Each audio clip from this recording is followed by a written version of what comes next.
ومن أحسن قولا ممن دعا إلى الله وعمل صالحا وقال إنني من المسلمين.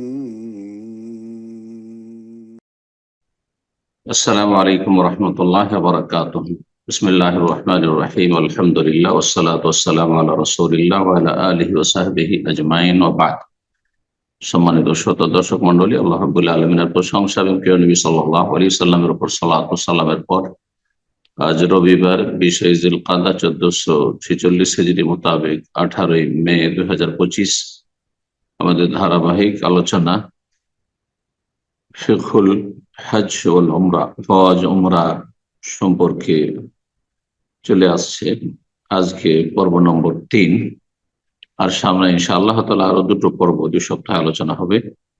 এর মাধ্যমে যে গুরুত্বপূর্ণ দিকগুলি রয়েছে হজ উমরা সংক্রান্ত, ইনশাআল্লাহ তাআলা সেগুলি নিয়ে আমরা আলোচনা আপনাদের সামনে পেশ করব। যেসব ভাই বোনেরা হজ করবেন আমাদের এই আলোচনা ধারাবাহিক শুনছেন, আশা করি এই আলোচনাগুলি তাদের জন্য যথেষ্ট হবে। আর তার সাথে অন্য বিস্তারিত আলোচনা রয়েছে, এর চাইতে সংক্ষেপেও রয়েছে। আল্লাহ রাব্বুল আলামিন যেন যে কোনো ইবাদত বন্দেগী করার আগে, আমল করার আগে সে সম্পর্কে সুন্দরভাবে জ্ঞান অর্জনের তৌফিক দান করেন। আগে জ্ঞান অর্জন করতে হবে, জানতে হবে, যাতে করে আপনার আমলগুলিতে ভুল ভ্রান্তি না হয়। আর যদি না জেনে অল্প স্বল্প জানলেন আর ভাবলেন যে করে নেব দেখা দেখি, তাহলে ভুল হবেই। আর হয়তো অজান্তে এমন ভুল হয়ে যাবে যে এই ভুলের জন্য আপনি ক্ষতিগ্রস্ত দুনিয়াতেও এবং আখিরাতে। আল্লাহ রাব্বুল আলামিন যেন উপকারী জ্ঞান দান করেন, নেক আমলের তৌফিক দান করেন। তো আজকে যে বিষয়টি নিয়ে আলোচনা করব তা হচ্ছে ইহরাম অবস্থায় নিষিদ্ধ কাজ। ইহরাম যেমন হজের হয় তেমন উমরারও হয়। এই দুটোই ইবাদত যার ইহরাম রয়েছে, পুরুষ হোক আর নারী হোক। ইহরাম অবস্থায় হজ এবং উমরা সম্পাদন করতে হবে। হজ এবং উমরার একটি গুরুত্বপূর্ণ বিষয় হচ্ছে ইহরাম করা, অর্থাৎ সবচেয়ে গুরুত্বপূর্ণ বিষয় হচ্ছে রুকন বা ফরজ। হজের ফরজ, উমরার ফরজ, প্রথম ফরজ হচ্ছে ইহরাম করা। ইহরাম কাকে বলে? ইহরাম মানে কিন্তু আমাদের সমাজের অধিকাংশ লোকেরাই বুঝে না, মনে করে ইহরাম মানে পুরুষদের সেলাইবিহীন সাদা পোশাক পরা, আর মহিলাদের বিশেষ খেমার, ওড়না দ্বারা মাথা আর শরীরের অপর ভাগকে সুন্দরভাবে বেঁধে নেওয়া, ঢেকে নেওয়া, আর এরকমটাই করে থাকি। মহিলারা ইহরাম অবস্থায় বিশেষ গুরুত্বের সাথে মাথা এবং আপনার শরীরের অপর ভাগ খেমার, ওড়না দ্বারা, বিশেষ ওড়না দ্বারা ঢেকে রাখে, আর মনে করে এতেই তাদের ইহরাম রয়েছে। আর পুরুষদের বিষয়টি তো প্রায় অধিকাংশ মানুষই মনে করে যে ইহরাম মানে হচ্ছে সেলাইবিহীন কাপড় পরা। না, সেলাইবিহীন কাপড় পরা এটি একটি হজ উমরার বিধান, হুকুম, কিন্তু ইহরামের সম্পর্ক মানুষের অন্তরের সাথে। ইহরামের সম্পর্ক হচ্ছে অন্তরের সাথে। সালাতের ইহরাম, যেটাকে আরবরা ইহরাম বলে আর আমরা তাহরিমা বলি, শুরু হয় তাকবীর দিয়ে।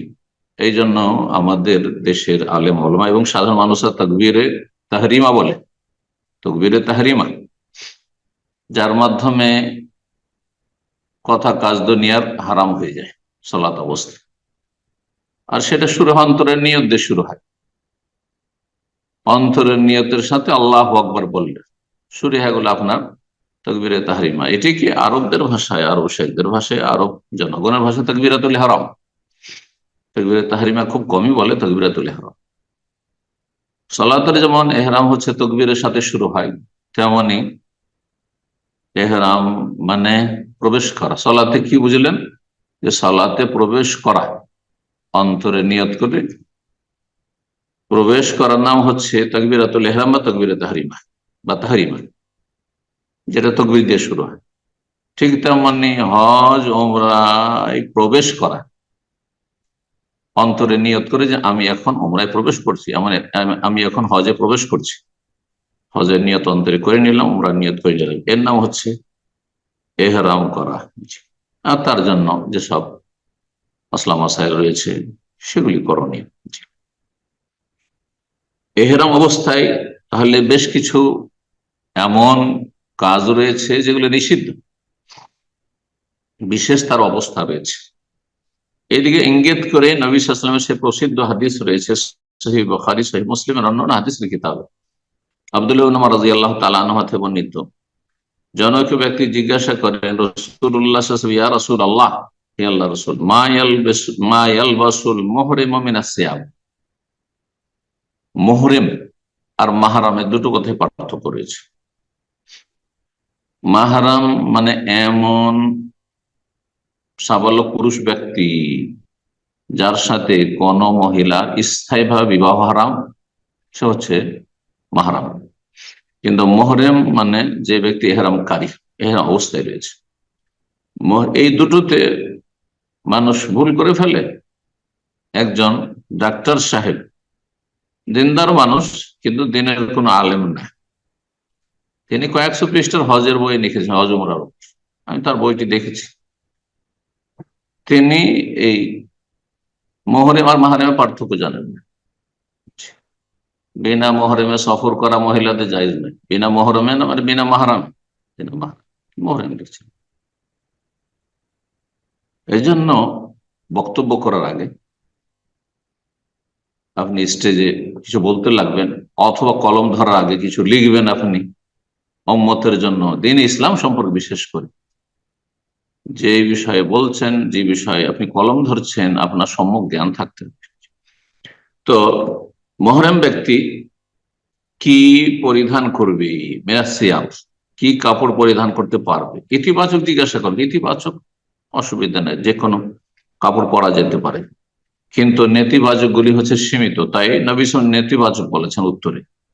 রাসূলুল্লাহ বলেন লা তালবাসুল কমসা, জামা পরবে না, ওয়ালাল আমায়, পাগড়ি পরবে না, ওয়ালাস সারাবিল, পায়জামা প্যান্ট এগুলি পরবে না, ওয়ালাল বারানিস, বর্ণস পরবে না, এমন জামা যেই জামার সাথে টুপি লাগানো থাকে। মরক্কোর লোকেরা, পশ্চিম আফ্রিকার লোকেরা যে পোশাক পরে থাকে। ওয়ালাল খেফা, মোজা পরিধান করবেন না। তাহলে এই হুকুমগুলি পুরুষদের জন্য। মোজা পরবে না, কিন্তু কারো যদি স্যান্ডেল না থাকে, বলছে ইল্লা আহাদুন লা ইয়াজিদুনা আলাইহিন, যদি স্যান্ডেল না থাকে ফালিয়ালবাস খুফাইন, তাহলে মোজা পরে নেবে, মানে চামড়ার মোজা। ওয়ালিয়াখতাহুমা আসফাল মিনাল কাবাইন, আর সেটাকে কেটে নেবে টাকার নিচ পর্যন্ত। প্রথম হুকুম নবী সাল্লাল্লাহু আলাইহি ওয়াসাল্লাম এরকম ছিল, শেষ দিকে এই হুকুমটি করেননি যে সেটা কেটে নিতে হবে, যেন বিষয়টিতে ইখতিলাফ রয়েছে কাটতে হবে কিনা। আর এমন ওয়ালা তালবাসু মিনাস সিয়াবি শাইআম মাসসাহু জাফরান ওয়ালা ওয়ারস, এমন কাপড় পরবে না যাতে সুগন্ধি লাগানো রয়েছে জাফরানের অথবা ওয়ার্স নামক ঘাসের, অথবা যে কোনো সুগন্ধি, উদ্দেশ্য সুগন্ধিময় কাপড়, আতর সেন্ট কাপড়ে লাগিয়ে এহরামের কাপড়ই পরলেন সেলাইবিহীন, কিন্তু তাতে আপনি সেন্ট দিয়ে নিয়েছেন, আতর দিয়েছেন, এই কাপড় পরবেন। এখন কথা লম্বা না করে, আমাদের সময় যেহেতু অল্প, সংক্ষেপে কথাগুলি আলোচনা করব। দলিল প্রত্যেকটির আলোচনার সময় নেই, আমার বিস্তারিত আলোচনাগুলিতে দলিল প্রত্যেকটির আছে। 10টি এমন বিষয় রয়েছে যেগুলি ইহরাম অবস্থায় নিষিদ্ধ। কিছু বিষয় নিষিদ্ধ শুধু পুরুষদের জন্য, কিছু বিষয় নিষিদ্ধ শুধু মহিলার জন্য, আর কিছু বিষয় পুরুষ নারী উভয় এহরামকারীর জন্য এহরাম অবস্থায় নিষিদ্ধ।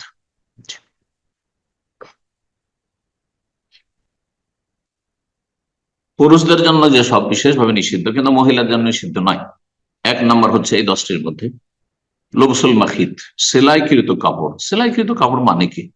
বেডে যদি সেলাই থাকে তো সেটা সামিল, এখানে গিয়ে মানুষ বুঝতে ভুল করে দেয় না। সেলাইকৃত কাপড়ের সঙ্গে আপনাকে জানতে হবে সেলাইকৃত কাপড়ের সংজ্ঞা হচ্ছে যেই কাপড়কে শরীরের আকারে তৈরি করা হয়েছে, তাদের সেলাই থাকার না থাক, সেটা টুপি হোক আর সেটা শরীরের গঠনে আপনার জাঙ্গিয়া আন্ডার প্যান্ট হোক, গেঞ্জি হোক, মোজা হোক। আজকালকার মোজাতে তো সেলাই থাকে, তাই বলে মোজা পরা যাবে না? পরা যাবে না।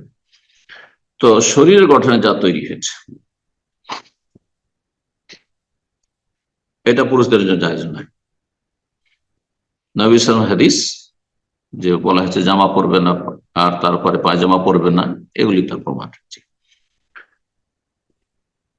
হাদিসে সেলাইকৃত পরা যাবে না এই কথা হাদিসে নাই, কিন্তু ফুকাহা কেরামুন এই হাদিস থেকে তখন এই মাসলাটি নিয়েছেন যে জামা কেন পরা যাবে না, পাজামা কেন পরা যাবে না, প্যান্ট কেন পরা যাবে না। সেখান থেকে মাসলা ফিকহি পরিভাষা যে মাখিত সেলাইকৃত পোশাক পরা যাবে না, এটি ফিকার ভাষা, কোন হাদিসের ভাষা নেই।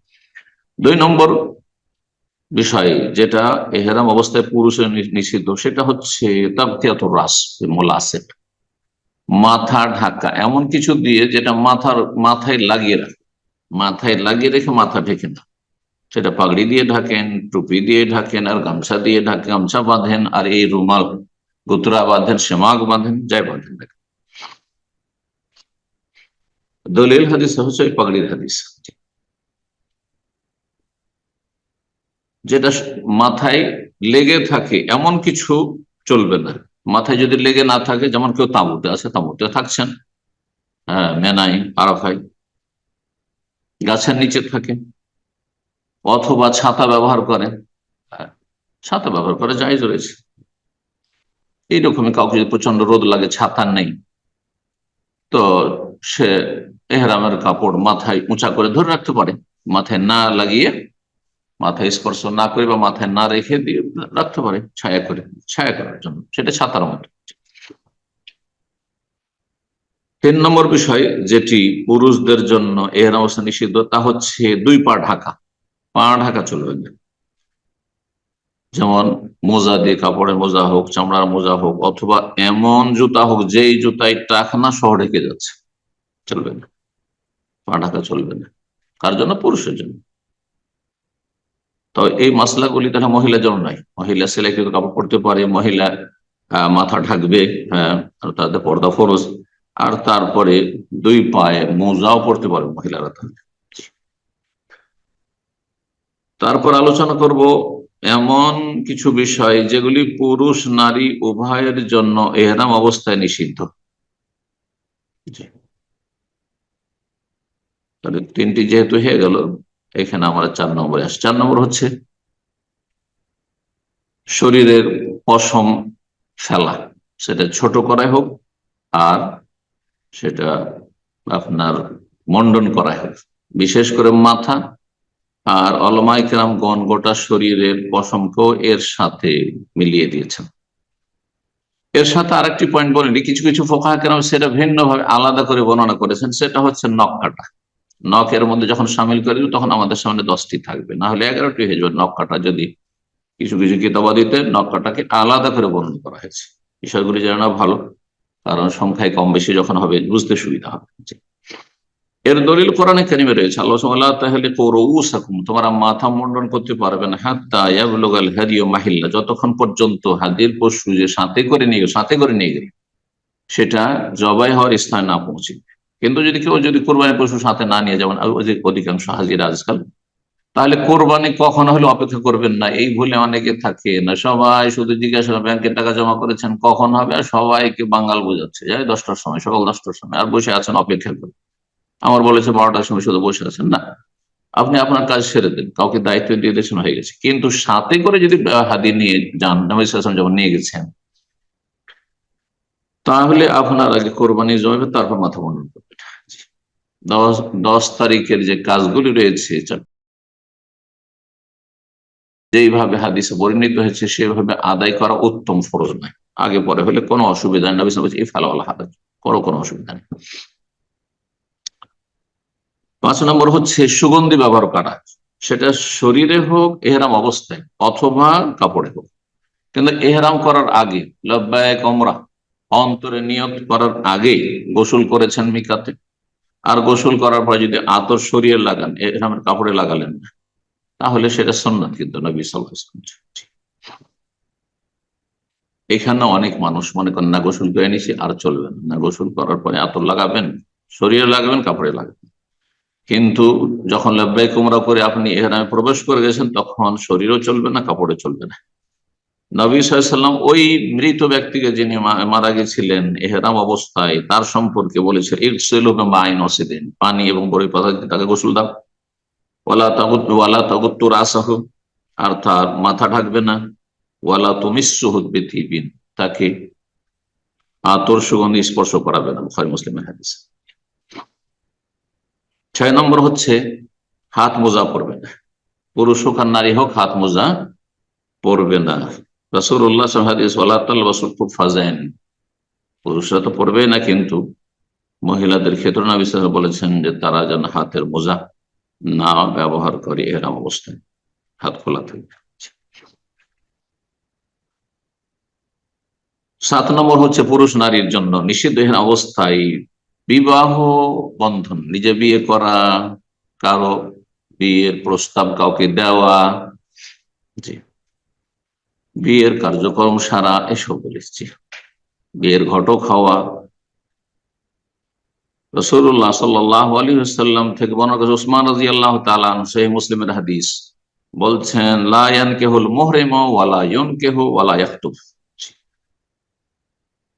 এহরাম অবস্থায় থাকা ব্যক্তি বিয়ে করতে পারবেন না, কারো বিয়ে দিতে পারবেন না অভিভাবক হয়ে, ওয়ালা ইয়াখতুব, প্রস্তাবও বিয়ে দিতে পারবেন না যতক্ষণ এহরাম শেষ না হবে। এটি হচ্ছে অধিকাংশ আইম্মায়ে কেরামের মত, এবং এটি হচ্ছে সবচেয়ে শক্তিশালী মত। যখন বিয়েই করতে পারবে না, তাহলে সহবাস বড় অপরাধ। কাম ভাব নিয়ে স্পর্শ করা, স্ত্রীর কাছাকাছি ঘনিয়ে যাওয়া, এগুলো নিষিদ্ধ। এই জন্য 8 নম্বর এহরাম অবস্থায় কঠোর নিষিদ্ধ কাজ হচ্ছে এহরাম অবস্থায় সহবাস করা। ওমরার হোক আর হজ, এতে হজ ওমরা নষ্ট হয়ে যাবে। আর এতে হজের ক্ষেত্রে দুটো পর্যায় রয়েছে, একটা হচ্ছে প্রাথমিক হালাল হওয়ার আগে এটা করেছে না পরে করেছে, বিস্তারিত মাসলা মাসলা আমার সময় স্বল্পতার জন্য যাচ্ছি। 9 নম্বর নিষিদ্ধ কাজ হচ্ছে স্থলচর শিকারী পশু শিকার করা বা পাখি শিকার করা। তাহলে এরকম অবস্থায় শিকার করা যাবে না স্থল প্রাণী। যদি পানির প্রাণী হয়, যেমন মাছকেও শিকার করলো, মাছ ধরলে এরকম অবস্থায়, তাহলে অসুবিধা নেই। মশলাটি কোরআনে কারিমে রয়েছে। মশলা কোরআনে কারিমে সূরা মায়েদার আয়াত নম্বর 95, 96 এই বিষয়গুলি স্বয়ং আল্লাহ রাব্বুল আলামিন বর্ণনা করেছেন। তার বিষয়টি অত্যন্ত গুরুত্বপূর্ণ, স্বীকার করার বিষয়টি। হঠাৎ করে হেরাম অবস্থায় আছেন, আর আরব দেশে ধান খরগোশ পাওয়া যায় অথবা সান্ডা পাওয়া যায়, ধরে নিলেন, না জায়েজ নাই, কবুতর ধরে নিলেন। ইয়া আইয়ুহাল্লাযীনা আমানু লা তাকতুলু সাইদ ওয়া আনতুম হুরুম, হে ঈমানদারগণ, তোমরা এহরাম অবস্থায় শিকারী পশু হত্যা করবে না। হত্যা করা অপরাধ, তেমন এহরাম অবস্থায় শিকার করা অপরাধ। অত শিকার করা তো হত্যা করা বলেন, আল্লাহ হত্যা করা বলেছে। রব্বুল আলামিন ইরশাদ করছেন পানির প্রাণী সম্পর্কে সূরা মায়েদা আয়াত নম্বর 96, ওহিল্লা লাকুম সাইদুল বাহরি ওয়া তা'আম, হে ইহরামকারীগণ, তোমাদের জন্য সাগরের পশু শিকার করা বা প্রাণী শিকার করা হালাল করা হয়েছে, এবং সেটা তোমাদের জন্য খাওয়া হালাল করা হয়েছে। তাহলে হয়ে গেল আমাদের কাছে 9টি বিষয়। 10 নম্বর বিষয় যেটি শুধু মহিলাদের জন্য খাস, সেটা হচ্ছে মুখমণ্ডলের নেকাব ব্যবহার করা। এই নেকাব অনেক মানুষরাই বুঝে না, অনেক বোনেরাও বুঝে না, এবং অনেক ভাইয়েরাও বুঝে না। এমনকি একজন মাদানী আলেম কিছুদিন আগে ওরা এসেছিলেন এই রমজানের পরে, সুবহানাল্লাহ, অথবা রমজান আগে, যাই হোক, আসার পরে তিনি সবকে, তার সাথে একদল মহিলা সবাইকে চেহারা খুলিয়ে দিয়েছেন, আর চেহারা খুলে ওমরা করাচ্ছে। লা হাওলা ওয়ালা কুওয়াতা ইল্লা বিল্লাহ। আল্লাহ সঠিক বুঝ দান করুন। এবং কোরআন ও হাদিস সবগুলির সমন্বয়ে মাসলা মাসাইল নেওয়ার, গ্রহণ করে ফতোয়া দেওয়ার তৌফিক দান করুন। আপনি একটি হাদিস নিলেন আর অন্য হাদিসটি ছেড়ে দিলেন, এটা কেমন হইল? আপনি ভালো দক্ষ আলেমদের কাছ থেকে, ওস্তাদদের কাছ থেকে বোঝার চেষ্টা করেননি, ভুল বুঝেছেন আপনি। নেকাব, নাকাব মানে হচ্ছে ছিদ্র। তাহলে এমন একটি পোশাক যাতে ছিদ্র থাকে, কিসের ওপর? এই যে দুইটি চোখ আছে, দুইটি চোখের ছিদ্র রয়েছে। আর ছোট্ট একটি কাপড় শুধু চেহারা ঢাকার জন্য তৈরি করা হয়, যেমনটা দেখছেন বোরকার সাথে নেকাব। এটি হচ্ছে নেকাব। এই নেকাব নিষেধ করেছে রাসূলুল্লাহ সাল্লাল্লাহু আলাইহি ওয়াসাল্লাম। নেকাব দিয়ে চেহারা ঢেকে রাখবেন, আপনি দিনদারি দেখা থেকে একজন মা অথবা বোন যে না আমি চেহারা খুলবো না আর ওই নেকাব দিয়ে ঢাকবো, এটা হারাম, আপনার জন্য জায়েজ নাই অবস্থা। মহিলাদের মূলত এহরাম বলা হয়েছে, ওলামা একরাম বলেছেন চেহারাতে রয়েছে, সুতরাং চেহারা এইভাবে ঢাকা যাবেন। সহিহ বুখারী 1707 হাদিস, ওয়ালা তানতাকিবুল মারআতুল মুহরিমা, এহরামকারী মহিলা নেকাবের কাপড় ব্যবহার করবে না। ওয়ালা তালবাসুল কুফফাজাইন, আর দুটো হাত মোজা ব্যবহার করবে না। এর সাথে আরেকটি হাদিস মিলান, সুনানে আবু দাউদ 1562 হাদিস। আল্লামা আলবানী রাহিমাহুল্লাহর কিতাব রয়েছে জিলবাবুল মারআহ, নারীদের হিজাব, 107 পৃষ্ঠায় তিনি হাদিসটিকে হাসান বলেছেন, তার বেশ কিছু সমর্থক হাদিসকে সামনে রেখে। মা আয়েশা রাদিয়াল্লাহু তাআলা আনহা বলছেন, কানাতে রুকবানি ইয়ামুরুনা বিনা, কাফেলার লোকেরা বিভিন্ন দিক থেকে আসছে আর আমাদের পাশে অতিক্রম করছে, আর আমরা সফরে যাচ্ছি, এহরাম অবস্থায় আছি। এহরাম অবস্থায় তাদের সফর কথা বর্ণনা করছেন, যে কাফের লোকে আমাদের আশপাশ দিয়ে অতিক্রম করতো।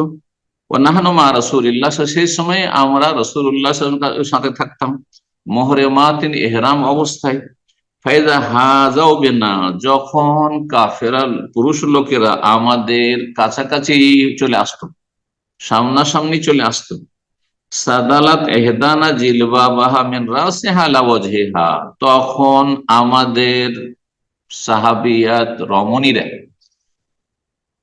উম্মাহাতুল মুমিনিন, নবী সাল্লাল্লাহু আলাইহি ওয়াসাল্লামের সহধর্মিণীগণ, আরো যেসব মহিলারা সাথে থাকতেন, তারা তাদের লম্বা চাদর, জিলবাব, লম্বা চাদর, জিলবাব বলা হয় মহিলাদের শরীরের ওপর ভাগ ঢাকার জন্য যেটা লম্বা চাদর ব্যবহার করা হয়, যেটাকে আজকাল ওড়না বলছেন, যদি ওড়না মাইনাস হইতে হইতে একেবারে ছোট্ট হয়ে গেছে, কিন্তু ওড়না, সুন্নতি ওড়না হচ্ছে যে শরীর ওপর ভাগ ঢিলা ঢালা লম্বা চড়া কাপড় দিয়ে ঢাকা থাকে।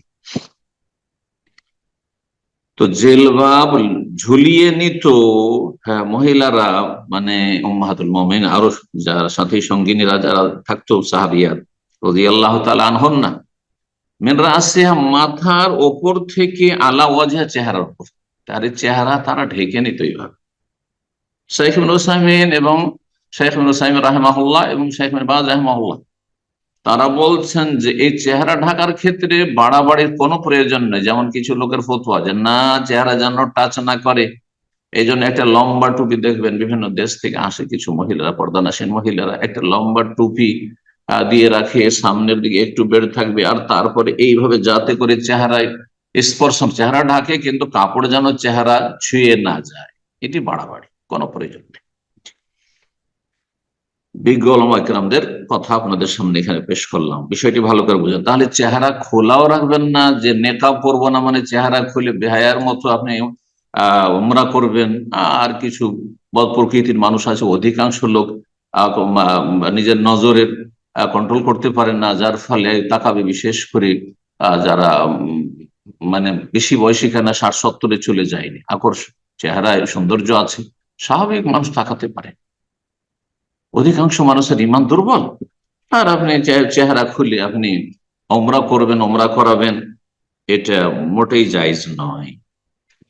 তো কি, আর আপনি কঠোরতা অবলম্বন করে নেকাব ছাড়বেন না, নেকাব লাগিয়ে রাখবেন, এটাও জায়েজ নয়। তাহলে কি করবেন? এই হাদিস স্পষ্ট করে যে আমরা এহরাম অবস্থায় মাথার ওপর দিয়ে লম্বা চাদর চেহারার ওপর লটকিয়ে নিতাম, সাদালাত। জি। ফায়দা জাওয়াজুনা, যখন আমাদের পাশ হয়ে সেই কাফেলার পুরুষ লোকেরা অতিক্রম করে চলে যেত, একটু দূরে হয়ে যেত, কাশাফ না হো, তখন চেহারা খুলে নিতাম। জি, আল্লাহ যেন বোঝার তৌফিক দান করে।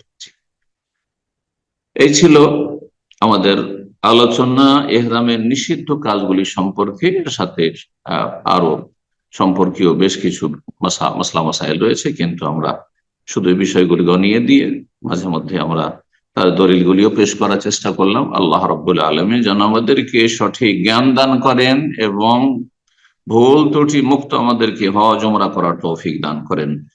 দোয়া করি আবার যেসব ভাই বোনেরা হজে চলে এসেছেন এবং আসবেন, আল্লাহ তাদের সহি সালামতে নিয়ে আসেন এবং সহি সালামত তাদের হজ সম্পাদন করে নিজ নিজ ঘরে ফিরে যাওয়ার তৌফিক দান করেন, হজ যেন কবুল করেন। যেসব ভাই বোনেরা অলরেডি আলহামদুলিল্লাহ হজ আদায় করে নিয়েছেন ফরজ অথবা ফরজের উপর অতিরিক্ত আরো নফল করেছেন, আল্লাহ তাদের হজ উমরা কবুল করুন।